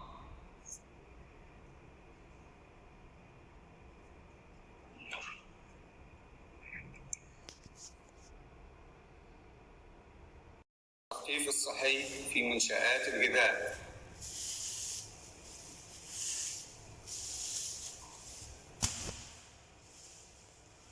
تغطي الوحدة ما يلي: 1. التثقيف الصحي. 2.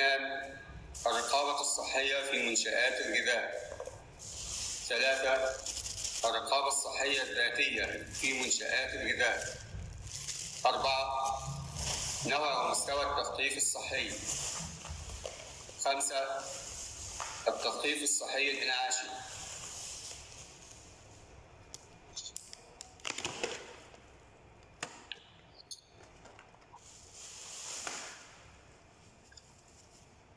التثقيف الصحي في منشآت الغذاء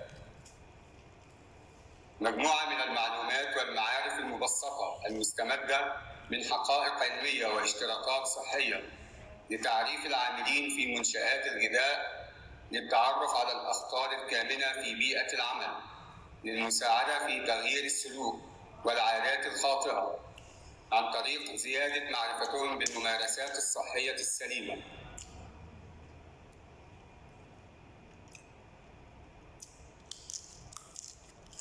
الرقابة الصحية في منشآت الغذاء.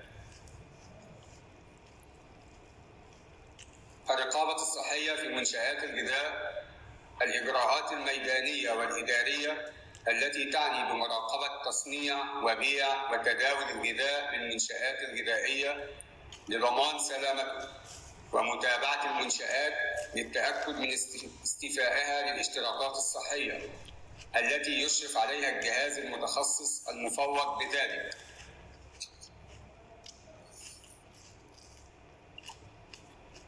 الرقابة الصحية الذاتية في منشآت الغذاء هو إجراء العاملين عملية المراجعة أو التدقيق على كافة مرافق المنشأة، والتأكد من تطبيق جميع الاشتراطات الصحية.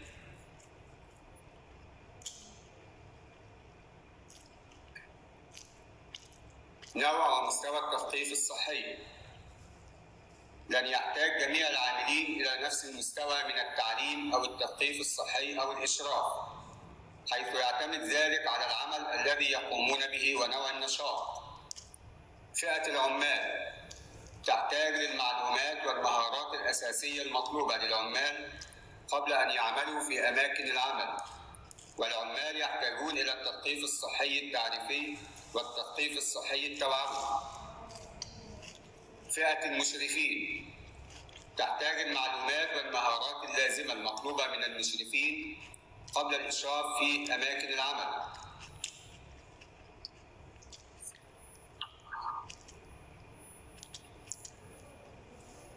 التثقيف الصحي الإنعاشي أو التنشيطي من الأهمية بمكان ألا ينسى جميع العاملين والمشرفين ما تعلموه وأن يواصلوا تدريبهم. سوف يساعد التثقيف الصحي التنشيطي على تذكير جميع العاملين والمشرفين بواجباتهم وأهمية الحفاظ على مستويات عالية من الاشتراكات الصحية.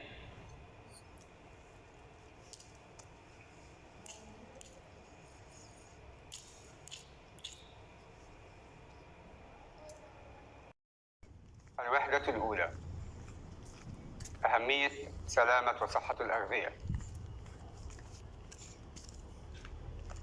تغطي الوحدة ما يلي: 1. أهمية سلامة وصحة الأغذية. 2. مبادئ سلامة الغذاء. 3. مخاطر الغذاء غير الآمن.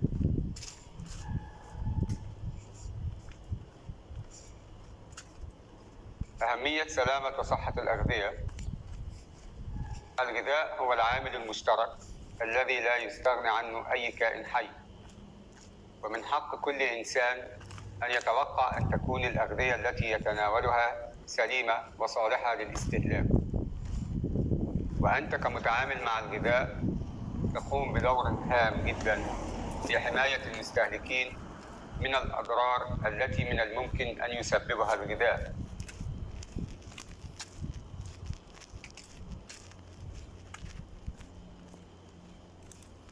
ما هو الغذاء الآمن؟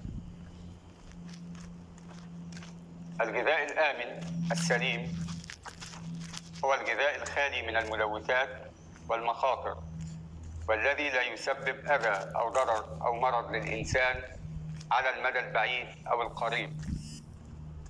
لذلك لزاما على جميع متداولي الأغذية معرفة كيفية العمل بأمان مع الغذاء واستخدام الأدوات المناسبة للوصول إلى الغذاء الآمن والسليم. ماذا يحدث إذا لم تحافظ على سلامة الغذاء؟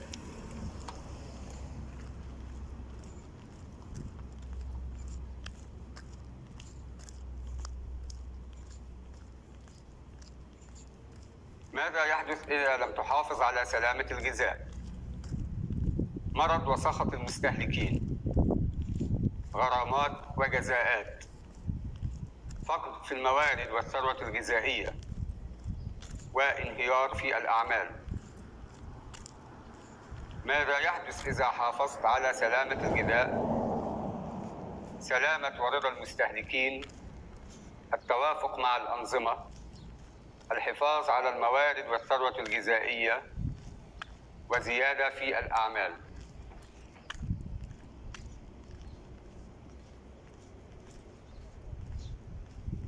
مبادئ سلامة الأغذية. مبادئ سلامة الغذاء: يمكن الوصول إلى الغذاء الآمن عن طريق تحقيق إجراءات تؤمن وتدعم صحة الغذاء وسلامته وأمنه بالنسبة للاستهلاك الآدمي، وتشمل كل أوجه إنتاج الغذاء وحصاده وتصنيعه وتوزيعه وتحضيره وتقديمه. أي أن مبادئ سلامة الغذاء هي كل التدابير والظروف المطلوبة لضمان سلامة وصحة الغذاء في كل مراحل التعامل مع الغذاء، بداية من حين شراء واستلام المواد الغذائية الأولية وحتى الاستهلاك.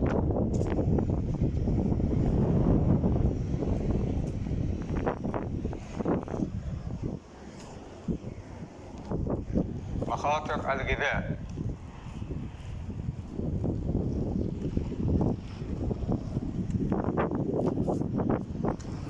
مخاطر الغذاء هي أي شيء من الممكن أن يسبب ضرر للمستهلك، وتوجد مخاطر الغذاء في كل مكان داخل بيئة التعامل مع الغذاء.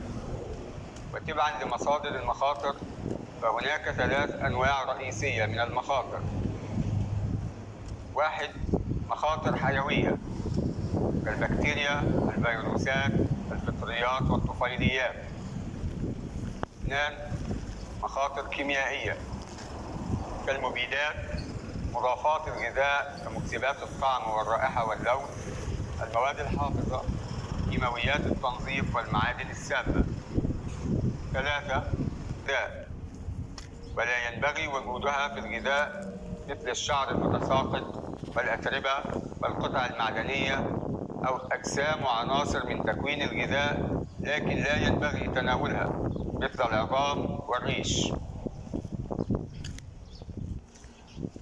تلوث الغذاء: يتلوث الغذاء عند وجود أي شيء غريب عن الغذاء لم تتم إضافته للغذاء عن قصد، بل وصل إلى الغذاء عن طريق البيئة المحيطة بالغذاء، لذلك فهو يؤثر سلبياً على سلامة وصلاحية الغذاء.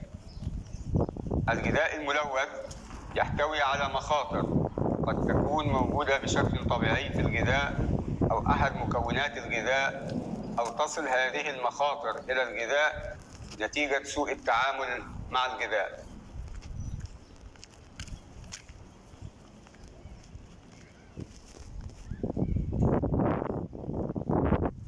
سلامة الغذاء: حماية الغذاء من أي تلوث، منع الملوثات من التكاثر أو التطور أو الانتشار، الإزالة الفعالة للتلوث والملوثات.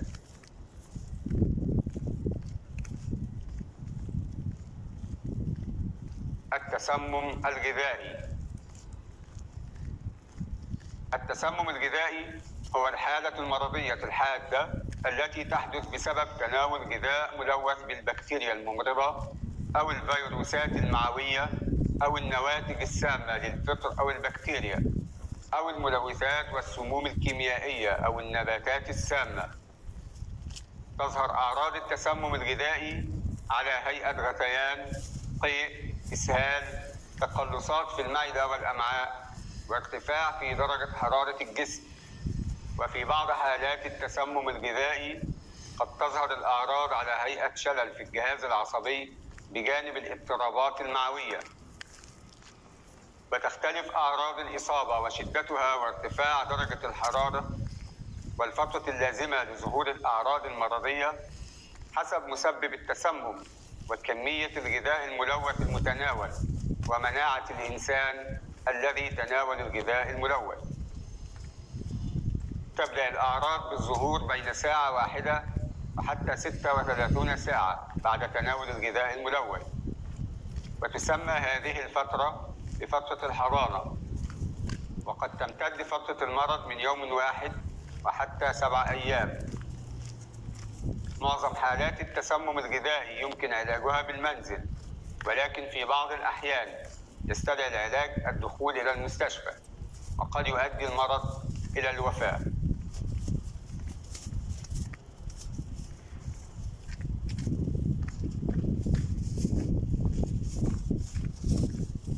أي إنسان عرضة للإصابة بالتسمم الغذائي، ولكن هناك مجموعات تعتبر هي الأكثر عرضة بالإصابة بالتسمم الغذائي، وهذه المجموعات هي: 1.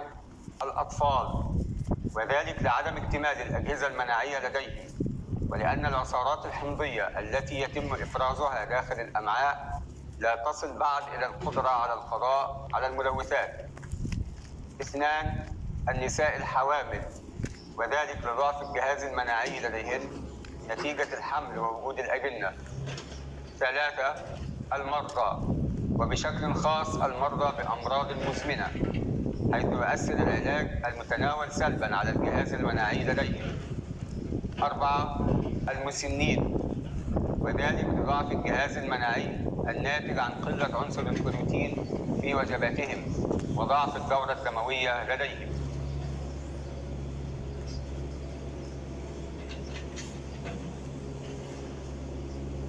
الأمراض المزمنة المنقولة بالغذاء. الأمراض المزمنة المنقولة بالغذاء هي أمراض تؤدي إلى مشاكل صحية دائمة مزمنة أو إلى الوفاة، وفترة الحضانة لمعظمها طويلة من أسابيع إلى شهور. سببها البكتيريا أو الفيروسات، ولكن تختلف بأعراضها عن التسمم الغذائي، وتظهر أعراض أكثر شدة عن أعراض التسمم الغذائي، كما أنها تمتد عادة لفترات أطول. الطريقة الأكثر شيوعاً لانتقال هذه الأمراض هي من البراز إلى الفم عبر تلوث مياه الري أو المياه المستعملة داخل المنشآت بمياه الصرف. أشهر الأمراض المنقولة بالغذاء التيفويد، كامبيلوباكتر انتيريتس، ستيريوزيس، والكبد الوبائي ألف.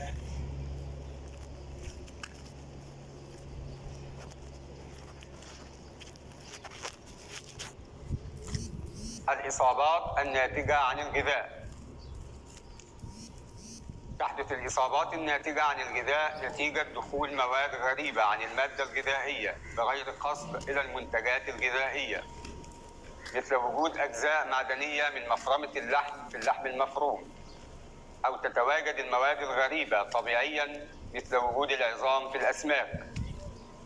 تلك المواد الغريبة يمكن أن تسبب الاختناق أو كسر الأسنان إذا وجدت أجسام غريبة صلبة في الغذاء، الجروح داخل الفم إذا أكلت أجسام غريبة حادة، الشعور بالاشمئزاز عند اكتشاف شيء غريب في المواد الغذائية لا ينبغي أن يكون في الغذاء.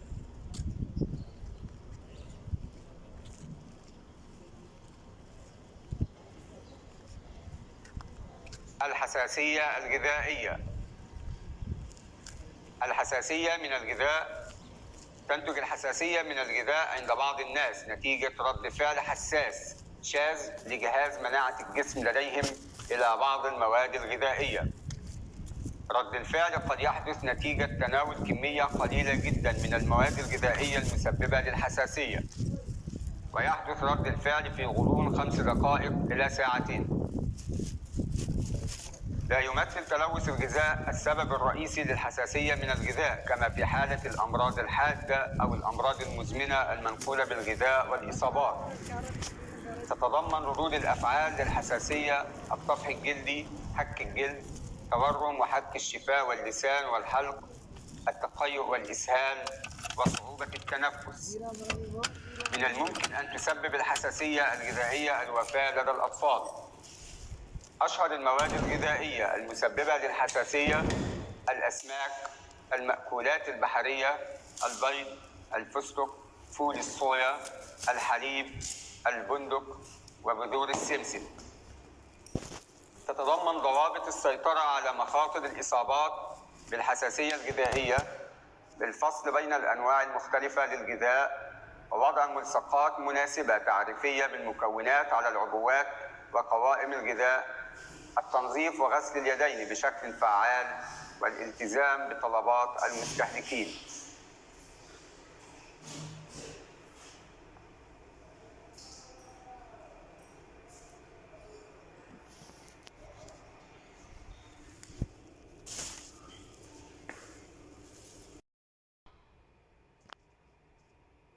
يغطي هذا الجزء ما يلي: 1. تدابير مكافحة العدوى. 2. غسل اليدين. 3. معقم اليدين. 4. أقنعة الوجه. 5. القفازات.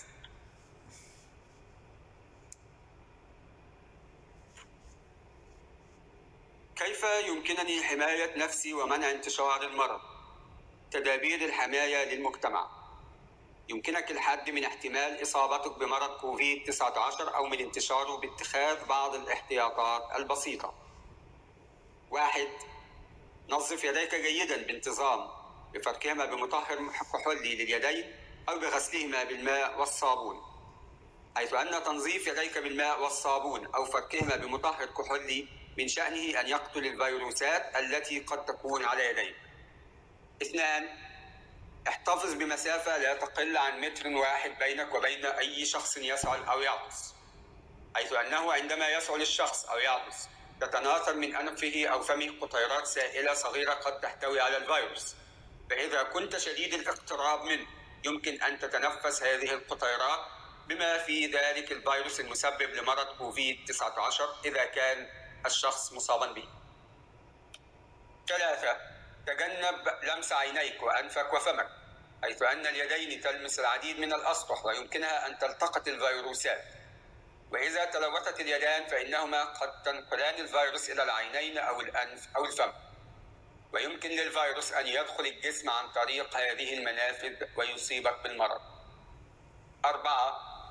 تأكد من اتباعك أنت والمحيطين بك لممارسات النظافة التنفسية الجيدة، ويعني ذلك أن تغطي فمك وأنفك بكوعك المثني أو بمنديل ورقي عند السعال أو العطس.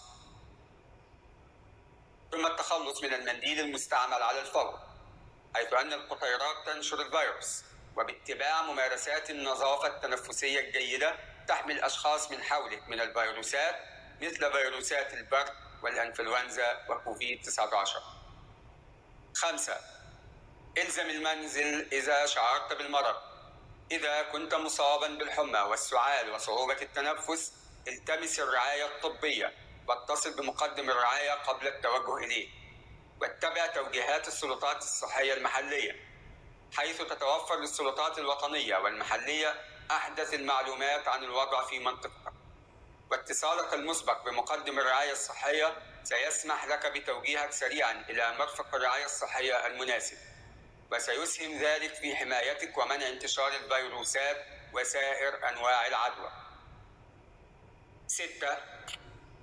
اطلع باستمرار على آخر تطورات مرض كوفيد 19، واتبع المشورة التي يسديها مقدم الرعاية الصحية أو سلطات الصحة العمومية الوطنية والمحلية أو صاحب العمل بشأن كيفية حماية نفسك والآخرين من مرض كوفيد 19.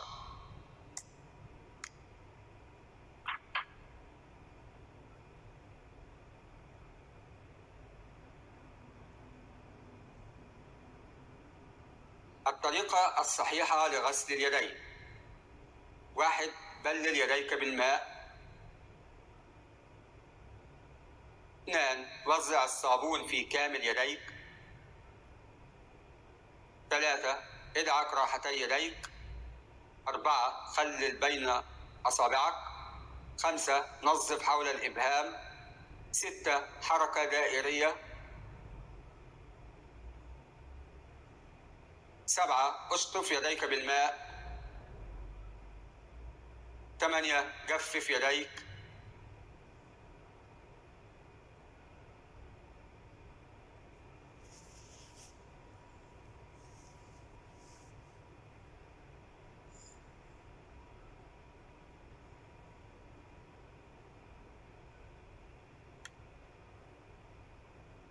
معقمات الأيدي: استخدم معقم اليدين عندما لا يمكنك استخدام الصابون والماء. يمكنك استخدام معقم اليدين الذي يحتوي على 70% على الأقل من الكحول في حالة عدم توفر الماء والصابون. يمكن للمطهرات تقليل عدد الجراثيم على اليدين بسرعة في العديد من المواقف، ومع ذلك قد لا تكون معقمات اليد فعالة عندما تكون الأيدي متسخة أو دهنية بشكل واضح. كيفية استخدام معقم اليدين: 1. ضع المعقم على راحة يد واحدة، واقرأ الملصق لمعرفة الكمية الصحيحة. 2. افرك يديك معا. 3. افرك المعقم على جميع أسطح يديك وأصابعك حتى تجف يديك، ويجب أن يستغرق ذلك حوالي 20 ثانية.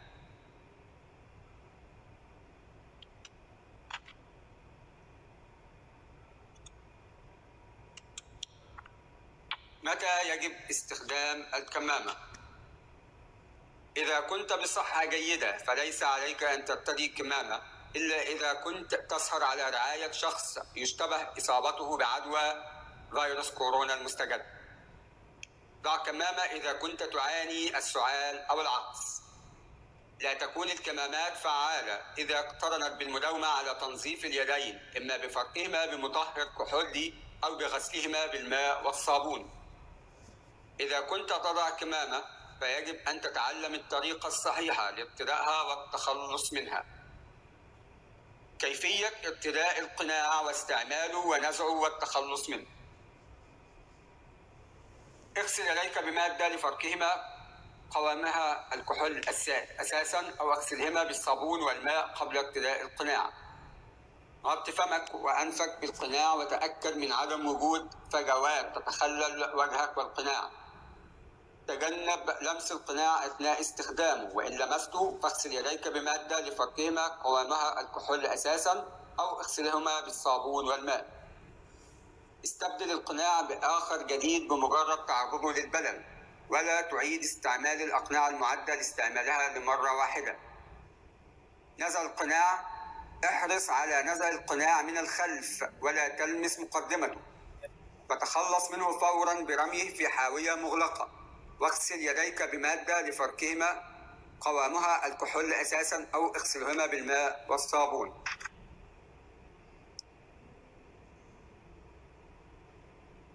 القفازات.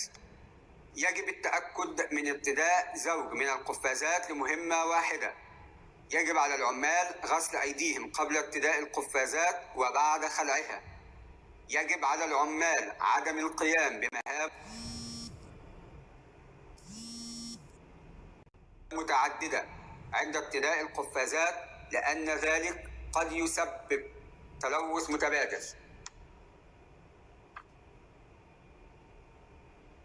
كيفية إزالة القفازات.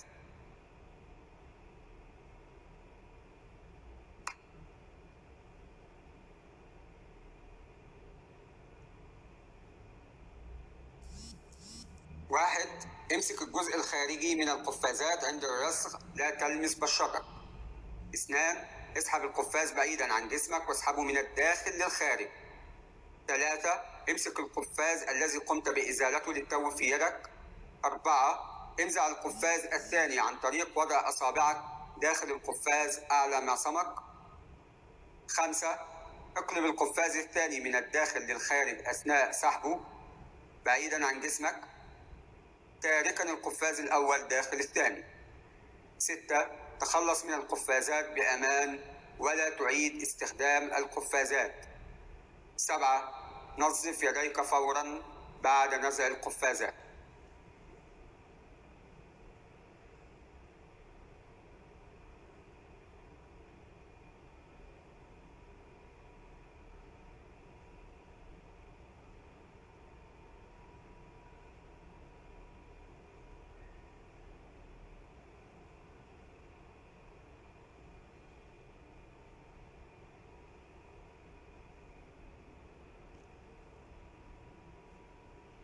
الأمراض الحيوانية المنشأ. نغطي هذا الجزء ما يلي. 1، الأمراض التي تنتقل من الحيوانات إلى البشر. 2، الأفراد الأكثر عرضة للخطر. 3، لماذا تمثل الأمراض الحيوانية المنشأ خطراً كبيراً؟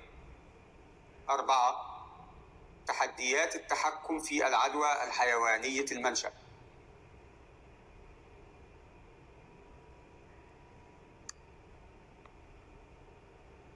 الأمراض التي تنتقل من الحيوانات إلى البشر. الأمراض الحيوانية المنشأ هي أمراض معدية تنتقل بين أنواع من الحيوانات إلى البشر أو من البشر إلى الحيوانات. تشمل أمثلة الأمراض الحيوانية المنشأ أمراض حمى الوادي المتصدع، والسارس، والإنفلونزا الجائحة H1N1، والحمى الصفراء، وإنفلونزا الطيور، وفيروس غرب النيل، ومتلازمة الشرق الأوسط التنفسية ميرس التي تم اكتشافها في الماضي القريب. وتتراوح الأمراض الحيوانية المصدر من أمراض قصيرة الأمد إلى أمراض تغير الحياة ويمكن أن تسبب الموت.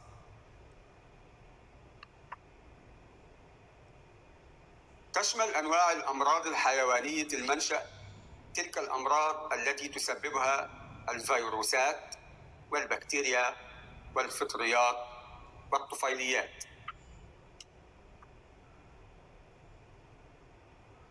يمكن أن تنتقل الأمراض الحيوانية المنشأ بطرق مختلفة: عبر الهواء، عن طريق تناول اللحوم أو المنتجات الغذائية الملوثة، من خلال الاتصال المباشر بحيوان مصاب، عن طريق لمس منطقة أو سطح لمسه حيوان مصاب، من خلال لدغات الحشرات مثل البعوض أو القراد.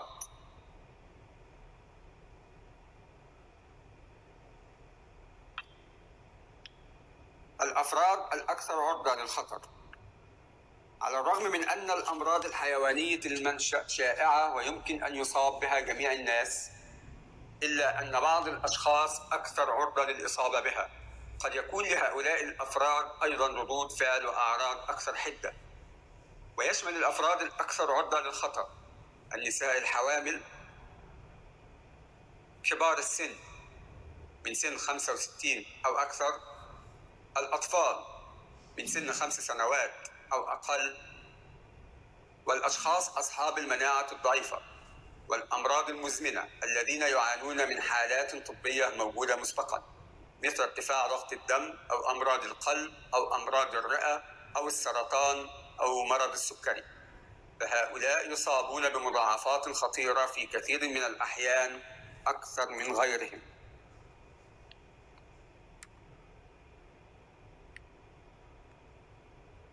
لماذا تمثل الأمراض الحيوانية المنشأ خطراً كبيراً؟ الأمراض الحيوانية المنشأ ومسببات الأمراض الجديدة وخاصة الفيروسات لا تزال غير متوقعة وتستمر في الظهور والانتشار عبر البلدان. كما تشكل الأمراض الحيوانية المنشأ مصدر قلق للصحة العالمية بسبب صورتها الوبائية وارتفاع نسبة الوفيات بين الضحايا وغياب العلاج المحدد واللقاحات المتاحة للسيطرة على انتشار معظم هذه الأمراض الحيوانية. لذلك يمكن أن يكون للأمراض الحيوانية المنشأ تأثير مدمر مع عواقب اقتصادية وخيمة على البلدان من خلال فقدان التجارة والسياحة وثقة المستهلك. ولإعطاء مثال على كيف يمكن أن تؤثر الأمراض الحيوانية المنشأ سلباً على اقتصاد بلد ما، فقد أدى ظهور مرض سارس في عام 2003 إلى تكبد الاقتصاد العالمي أكثر من 40 مليار جنيه استرليني بسبب العلاج الطبي وفقدان الإيرادات المرتبطة بالتوقف المفاجئ لصناعة السياحة.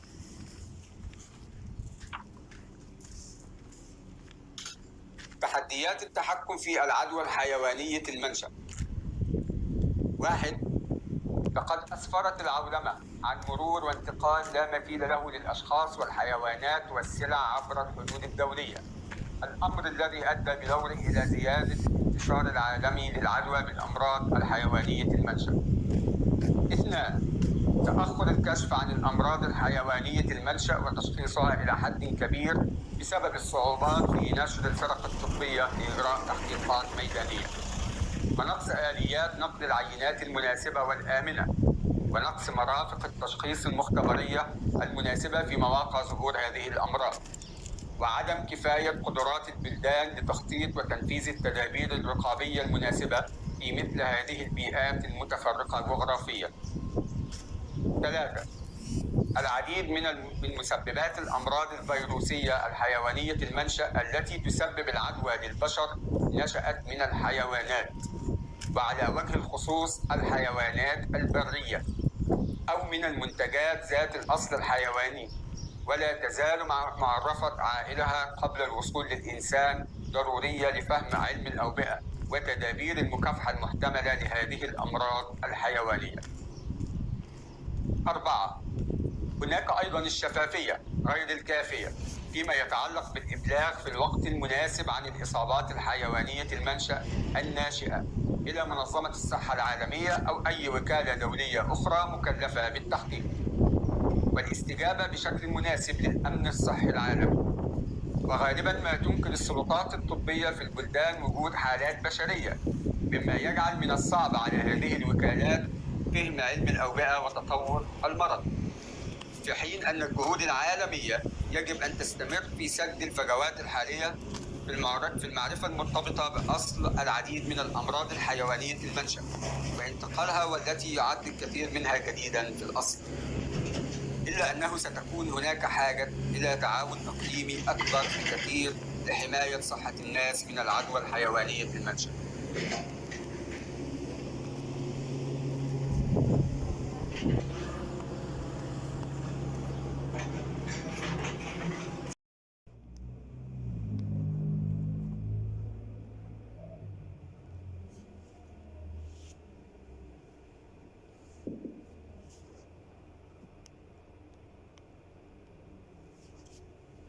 الجزء الثالث: فيروس كورونا المسبب لمرض كوفيد-19.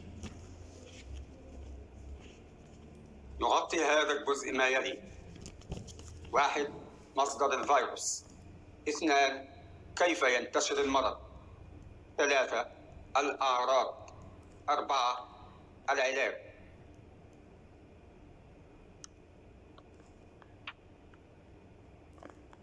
فهم أصل ومنشأ الفيروس.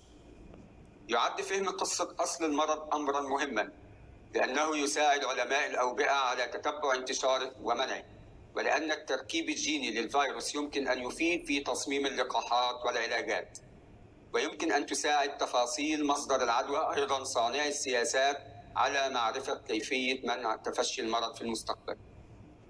ومع انتشار فيروس كورونا الجديد في جميع أنحاء العالم، عكف العلماء على فهم مصدره، وفي الأيام الأولى للفاشية رأت النظرية السائدة أن الفيروس جاء من سوق رطبة صينية، حيث تبيع هذه الأسواق الحيوانات الحية البرية جنبا إلى جنب مع اللحوم والمنتجات الأخرى. لكن الخبراء يقولون الآن أن قصة الأصل الحقيقي لفيروس كوفيد-19 من المحتمل أن تكون أكثر تعقيدا، ويجب البحث على نطاق أوسع عن مصدر المرض. وتقول منظمة الصحة العالمية أيضا أن على الأرجح أن الحيوانات هي المصدر الأساسي لتفشي المرض. لكن الباحثين حتى الآن بعيدون جدا عن معرفة مصدر كوفيد-19 الحقيقي، ويعتقد أن الخفافيش كانت مصدر السارس وفيروس كورونا، حيث أن الخفافيش لديها نظام مناعة غير عادي يمكنه تحمل العديد من الفيروسات المختلفة دون ضرر، بما في ذلك داء الكلب والفيروسات التاجية، وبالإضافة إلى قدرتها على الطيران والتي تجعلها على اتصال مع الكثير من الحيوانات الأخرى، مما يزيد من احتمال تطور المرض وانتشاره. وحتى إذا تم التأكد من أن الخفافيش هي الجاني الأصلي وراء العدوى، فغير مفهوم إلى الآن كيفية وصول كوفيد-19 إلى الإنسان.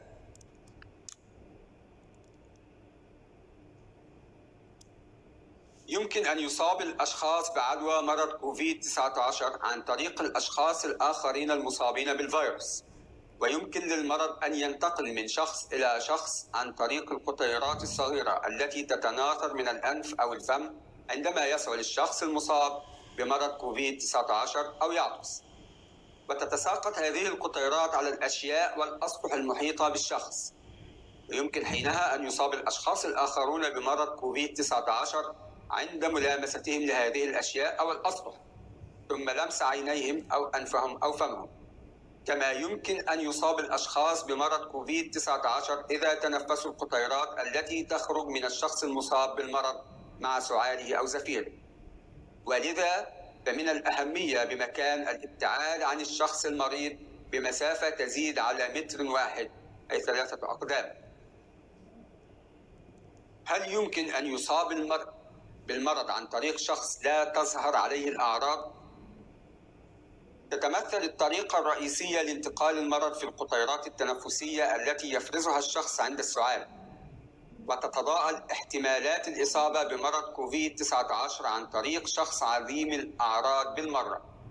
ولكن العديد من الأشخاص المصابين بالمرض لا يعانون إلا من أعراض طفيفة، وينطبق ذلك بصفة خاصة على المراحل المبكرة للمرض. ولذا فمن الممكن الإصابة بمرض كوفيد-19 عن طريق شخص يعاني مثلا من سعال خفيف ولا يشعر بالمرض.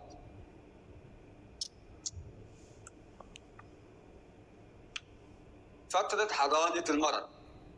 مصطلح فترة الحضانة يشير إلى المدة من الإصابة بالفيروس إلى بدء ظهور أعراض المرض، وتتراوح معظم تقديرات فترة حضانة مرض كوفيد-19 ما بين يوم واحد وحتى 14 يوما، وعادة ما تستمر 5 أيام. الأعراض. تتمثل الأعراض الأكثر شيوعاً لمرض كوفيد-19 في الحمى والإرهاق والسعال الجاف، وقد يعاني بعض المرضى من الآلام والأوجاع أو احتقان الأنف أو الرشح أو ألم الحلق أو الإسهال وعادة ما تكون هذه الأعراض خفيفة وتبدأ تدريجيا، ويصاب بعض الناس بالعدوى دون أن تظهر عليهم أي أعراض ودون أن يشعروا بالمرض، ويتعافى معظم الأشخاص نحو 80% من المرض دون الحاجة إلى علاج خاص. وتشتد حدة المرض لدى الأشخاص، واحد تقريبا من كل 6 أشخاص يصابون بعدوى كوفيد-19 حيث يعانون من صعوبة التنفس. وتزداد احتمالات إصابة المسنين والأشخاص المصابين بمشكلات طبية أساسية مثل ارتفاع ضغط الدم أو أمراض القلب أو داء السكري بأمراض وخيمة. وقد توفي نحو 2% من الأشخاص الذين أصيبوا بالمرض. وينبغي للأشخاص الذين يعانون من الحمى والسعال وصعوبة التنفس التماس الرعاية الطبية.